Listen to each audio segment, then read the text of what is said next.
jamais plus non. Dû à ma personnalité, mon caractère, je pense que je peux faire peur. Du coup, il me faut un homme qui n'a pas peur d'être avec une femme forte. Si je vois que je prends le dessus sur tout, ça va m'emmerder. La femme forte. Ça définit une femme forte. Ça veut dire quoi? Je sais pas ce que ça veut vraiment dire. Une femme forte, c'est quoi? Une femme qui a un fort caractère. Pour moi, la théorie, généralement, après c'est ma théorie. Quand une femme a un vrai crush avec un gars, il n'y a pas sujet de fort caractère. Le sujet ne vient même pas parce que de elle-même, son caractère va s'adoucir. Moi, j'y crois pas au truc, ouais, je suis une femme de fort caractère. Oui, tu auras un caractère fort si tu tombes sur, ton deuxième choix ou le troisième choix. Mais je pense que si elle tombe réellement sur son premier choix, non, ce truc-là de femme à caractère, là, pour moi, c'est un peu... T'es sportif ou pas? Ouais. Pour moi, excusez-moi, j'ai remis... Ouais, pour moi, c'est un peu mytho. Hein. Non. T'inquiète pas que si tu tombes sur ton vrai crush, tous tes trucs là, je suis une femme forte, indépendante, j'ai du caractère. Tout ça, ça tombe à l'eau quand tu rencontres vraiment l'homme qui te fait fondre. On parle plus de ça après. Il n'y a plus de je suis une femme à fort caractère, t'inquiète pas. Il te dit on va à gauche, tu vas aller à gauche. Il te dit on va à droite, tu vas aller à droite. Sans aucun problème. Comme sport. Tout ce qui est boxe, arts martiaux, enfin MMA pour faire simple. Alors ça, j'allais te dire, si tu fais un sport de combat, c'est vraiment mon kiff.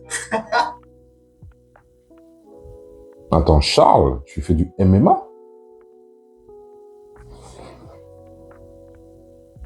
Bon, c'est possible. Franchement, l'apparence, voilà. Mais moi, quand je le vois comme ça, l'image que je peux me faire de quelqu'un qui fait du MMA, c'est pas l'image de Charles. Hein. Du moins, Sony, parce que tu peux avoir des Charles, voilà, tu sens le gars, il est déter, tu vois. Mais là, en plus, le truc, c'est que quand il dit ça, parce elle dit, ouais, un mec sportif, mais quand il dit ça, elle, dans son imaginaire, elle s'attend à peut-être un peu la caricature du sportif de MMA. Hein. Enfin, je sais pas, moi, c'est un peu faussé les trucs là, Charles. Tu dis que tu fais du MMA, mais on sait même pas que tu fais du MMA, mon gars. Ça se voit pas. Hein. Désolé, mais ça se voit pas du tout. Hein. Je te jure. Bah écoute, j'en fais depuis 30 ans. Ok. Je sais déjà que je vais te revoir, c'est bon. Bah c'est clair, vas-y. Là aujourd'hui j'ai 33 ans, je sais ce que je veux et ce que je ne veux pas. Je suis très ambitieuse et j'aime avoir en face de moi des hommes très ambitieux. Au fur et à mesure, on comprend le célibat. J'ai fait des études très longues, j'ai gravi les échelons. C'est certain que je ne pourrais pas avoir une personne qui n'ait pas les mêmes exigences professionnelles que moi. Je ne pourrais pas prendre en charge quelqu'un, non. Avant de regarder la suite, vous voyez, franchement, l'ambition, c'est bien. Mais parfois, faut quand même... Je dis pas qu'il faut pas revoir ces critères à la baisse. C'est pas vraiment ça qu'il faut. C'est surtout, je pense, se demander si, en tant que femme, oui, mon souhait véritable est d'avoir un homme comme ça, qu'est-ce que toi, en tant que femme, qu'est-ce que tu mets sur la table? Qu'est-ce que tu mises sur la table? Qu'est-ce que tu proposes à un homme? Parce qu'un homme, quand il voit une femme ambitieuse, etc., c'est pas ça qui rend une femme sexy. Hein. Parce que parfois, les femmes se trompent de ce que les hommes veulent vraiment. Parfois, elles pensent que le fait de dire, oui, je suis une femme indépendante, je suis ici, je suis ambitieuse, elles pensent que c'est ce qui intéresse les hommes. Mais c'est pas parce que toi, en tant que femme, tu veux un homme ambitieux que l'homme, lui, à son tour, veut aussi une femme ambitieuse. Il faut savoir qui on a en face de soi et qu'est-ce qu'on veut réellement. Oh, Salut, c'est quoi ton prénom? Clément. Comment tu vas, Clément? Ça va? Mais attends, du coup, c'est qui en face? C'est Kim. Eh ben, enchanté, Kim. De même. Tu travailles dans quoi? Écoute, moi, j'investis dans des startups. Donc, je rencontre des entrepreneurs un peu partout dans le monde. Sympa. Tu vas au théâtre? Tu vas au cinéma? Donc, je vais à des conférences. J'ai besoin d'apprendre, de lire, que mon cerveau, il s'ouvre à d'autres choses, à d'autres idées. L'intelligence, de manière générale, ça t'attire. Oui. Si je te parle de géopolitique, ça va t'attirer. Ah ouais, de ouf. Ah ouais. J'ai accompagné François Hollande au G20 de Ranchou en tant que journaliste en 2016. J'ai eu un petit passage un peu politique. J'ai été banquier d'affaires en fusion-acquisition. Ah non, mais stop. Je suis ingénieur de formation. Après, j'ai fait... Maintenant, faut que tu précises. Oh, t'as dit que t'es ingénieur? À la base, ouais, je suis ingénieur. Après, j'ai fait une école de commerce. Ah, c'est pour ça que t'es trop intelligent. Oh my god. Du coup, j'aime beaucoup les sujets. Voilà ce qu'elle aime. L'homme ambitieux. Mais ouais, c'est très... Là, on est dans du... Ouais, là, c'est du côté... Là, les deux, là, c'est du capitaliste. C'est... Voilà, on est dans le système. Là, on est en plein dedans, là. Là, les deux, là. Vous avez vu comment on était en mode... Waouh. Et là, on parle pas de sentiments. Il n'y a pas de sentiments. Il n'y a pas il y a pas d'émotion. Il n'y a rien d'émotionnel. Là, c'est que du... Après, chacun a ses propres critères. Mais là, on n'est que sur du matériel, finalement. On est, voilà, là, on l'entend parler, en train d'énumérer tout son curriculum vitae. Je sais pas, moi, parler de, là, c'est d'abord, avant même de parler de quoi que ce soit, il est en train de lister tout son curriculum vitae, moi je. Et perso, moi, dans les dates, franchement, je préfère je déconseille. Je déconseille aux hommes d'être dans le moi-je. Ah non, les gars, écoutez plutôt la femme. Posez des questions à la femme, essayez de découvrir ce qu'elle est.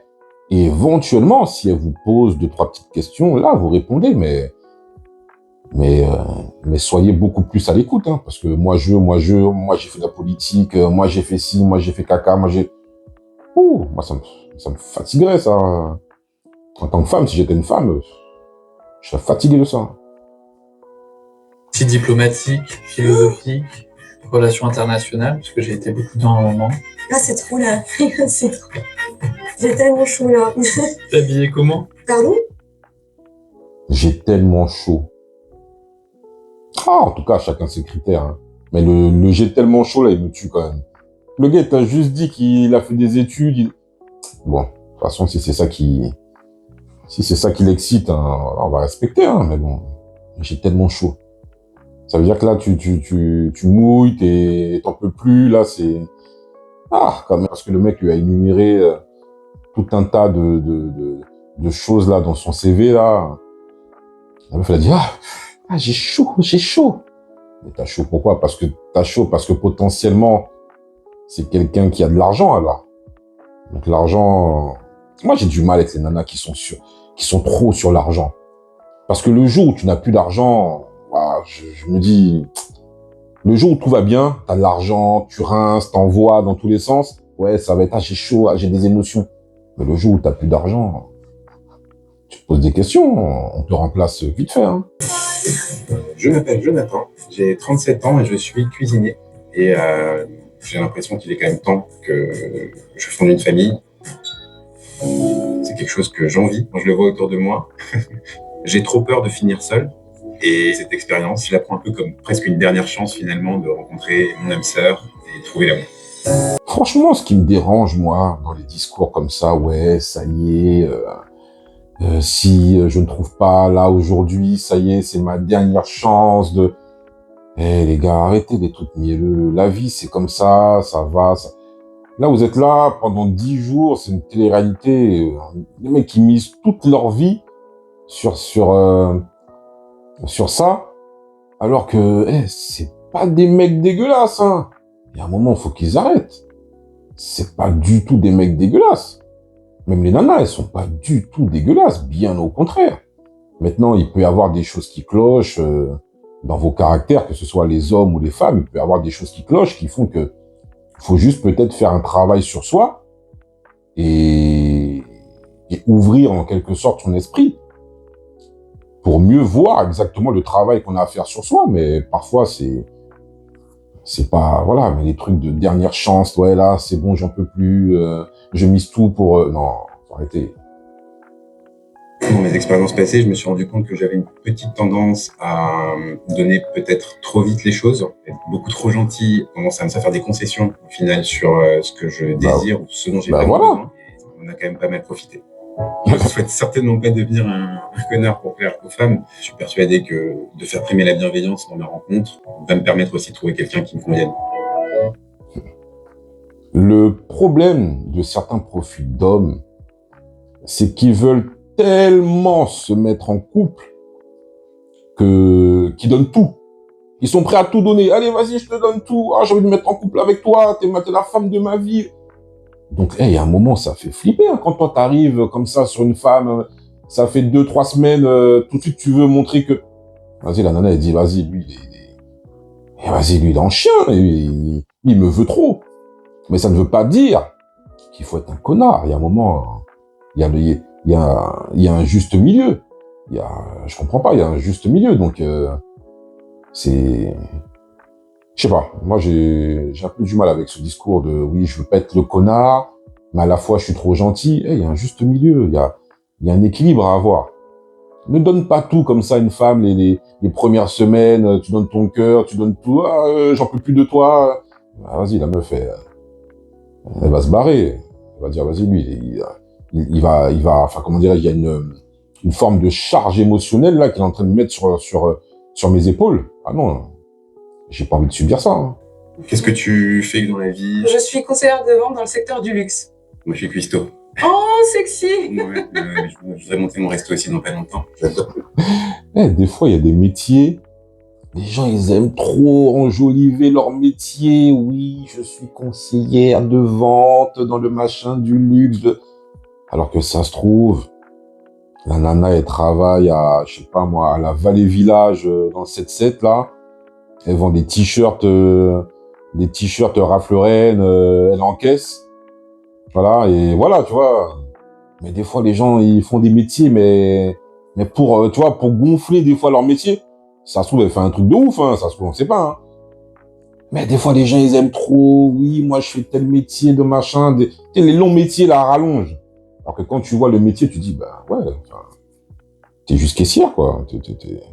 T'es juste mécanicien ou... Voilà, il n'y a pas de ce métier, hein, mais ce que je veux dire, c'est que... Parfois, voilà. Mais bon, nous sommes dans la séduction. Donc, faut faire les choses bien. Vous connaissez. Et j'espère bien le trouver pour cette expérience. Ça commence bien et j'ai hâte de continuer à voir d'autres personnes. Hey, Hello, comment ça va? ça va très bien et toi? Ça va? Comment tu t'appelles? Cynthia. Cynthia. Et toi? Madi.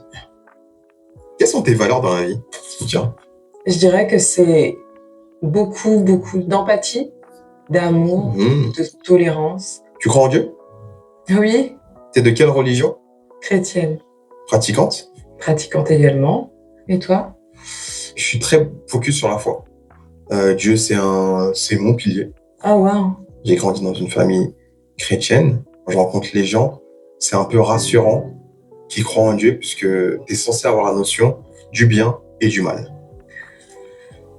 La religion dans le couple, du moins être dans le même état d'esprit religieux ou spirituel, c'est important quand même. Qu'on croit ou pas en Dieu, vaut mieux se mettre avec quelqu'un qui a quand même une confession quand même, voire une éducation proche de la sienne quand même, parce que surtout si vous êtes deux personnes ayant des convictions très affirmées sur la religion, Si vous êtes de la même religion, ça va. Mais si vous avez des confessions différentes, des spiritualités différentes, ça peut poser problème. Donc, je pense que c'est pour ça qu'elle lève les yeux en l'air, là. Ça veut dire qu'elle kiffe. J'ai entendu un petit souffle. En fait, je t'écoutais avec un sourire. C'est tout. Ça a bien matché entre eux, hein. Ça a bien matché, hein. Ça... Moi, perso, hein, je préfère les relations comme ça, basées sur des émotions, sur éventuellement la foi, sur des choses qui nous relient, mais des choses qui nous appartiennent au fond de nous, et non pas des choses qui sont extérieures à nous, qu'on possède. Et parce qu'on les possède, les gens sont attirés par nous. Mais le jour où je ne possède plus ces choses qui sont matérielles, mais que devient la relation? Alors que là, quand on parle d'émotion, quand on parle de foi, ça, ce sont des choses que tu possèdes en toi. Et c'est pour ça que là, ça match. Après, on verra la suite. Je ne sais pas quelle en sera la suite, mais je trouve qu'une relation comme ça est beaucoup plus profonde et beaucoup plus sincère qu'une relation basée sur la possession matérielle, où oui, j'ai fait ci, oh, j'ai fait ça. Non, c'est... En tout cas, eux, il y a eu quelque chose quand même de... Il y a eu un petit truc quand même, eux deux là. J'ai l'impression que ça a été l'un des matchs les plus sincères. Je sais pas, hein. J'ai pas vu la suite, mais... Ouais, ça sent bon. Je me trompe, hein, peut-être, hein. En tout cas, moi, perso, je préfère me baser sur un match comme ça, sur un crush comme ça, que sur un autre crush, hein. Bon, les gars, en tout cas, bon, on voit à peu près le principe, hein. J'ai vu le principe, hein. Je veux pas vous faire, sinon, voilà, je vais vous faire une vidéo, pour 1 heure de vidéo, je vais vous faire 3 heures de rush. En tout cas, on a compris à peu près le fonctionnement. Le principe est plutôt sympa, hein. J'aime bien le principe, hein. Bon, j'espère que ce ne sont pas, bien sûr... Voilà, moi j'ai toujours un petit doute, hein, sur le côté, ouais, ce sont des acteurs, bon bref. On va garder voilà, le bénéfice du doute et on va prendre les choses de manière, voilà, comme elles arrivent là, avec, on va dire, avec sincérité. Mais le concept est plutôt pas mal, hein. Moi j'aime bien ce petit concept-là. Bon, c'est un peu tiré par les cheveux parce que bon, c'est très bien que dans la vraie vie, hein, ça se passe pas comme ça. Mais une chose est sûre, c'est que, en tout cas, moi, ce que j'en retiens, c'est qu'il est quand même important de discuter, d'écouter. C'est vraiment important. Parce que ça te permet vraiment de capter les émotions, de capter les choses que la personne dégage. Donc, ouais, je pense qu'il faut savoir écouter, il faut savoir communiquer. Et c'est important. Là, on le voit, hein, dans ces dates-là. Bon, là, c'est à la télé, il y a tout le, comment dirais-je, il y a tout le folklore. Mais dans la réalité, soyez bienveillants. Là, je parle pour les gars, hein. Soyez bienveillants, soyez dans l'écoute. Ne soyez pas trop pressés. Ne donnez pas tout de suite oui, oh, j'ai envie de... Non. Soyez dans l'écoute, avec un peu de retenue. J'avance un petit peu, je recule, j'observe, mais soyez quand même dans le rythme aussi de la femme. Soyez dans son rythme, essayez de vous accorder, parce que c'est dur, hein, aussi pour une femme, hein, de se donner, de se dévoiler comme ça, corps et âme. Donc, non, observez, écoutez, donnez un peu de vous, n'en donnez pas trop, donnez ce qu'il faut. Et voilà, quoi. Et vous verrez si les choses se passent bien. Et surtout, soyez connectés avec des gens qui ont les mêmes, qui ont les mêmes centres d'intérêt, qui ont les mêmes... ne voyez pas trop grand, ne voyez pas trop, ouais, moi, je veux prouver. Non. Restez le plus simple possible. Et surtout, fidèle à vous-même. Il faut pas jouer un rôle, hein. Bon, là, je sais pas s'il y en a qui ont joué... qui ont joué des rôles, mais ne jouez pas un rôle, hein, surtout. Hein. Soyez fidèles à vous-même. C'est hyper important. En tout cas, bon les gars, dites-moi ce que vous en pensez là de ce premier jet. Si ce type de format vous plaît, vous me le dites en commentaire. Je ferai peut-être d'autres épisodes. Et n'hésitez pas à lâcher un commentaire. Le pouce qui va bien parce que ça fait du bien, ça motive. Et abonnez-vous. Oh, les gars, abonnez-vous. Attendez, j'attends un petit peu là. Il n'y a plus là, sur abonné. Je sais pas si on est plus là ou là, je sais plus, mais en tout cas. Tu t'es abonné ou pas? Voilà. Allez les gars, ciao.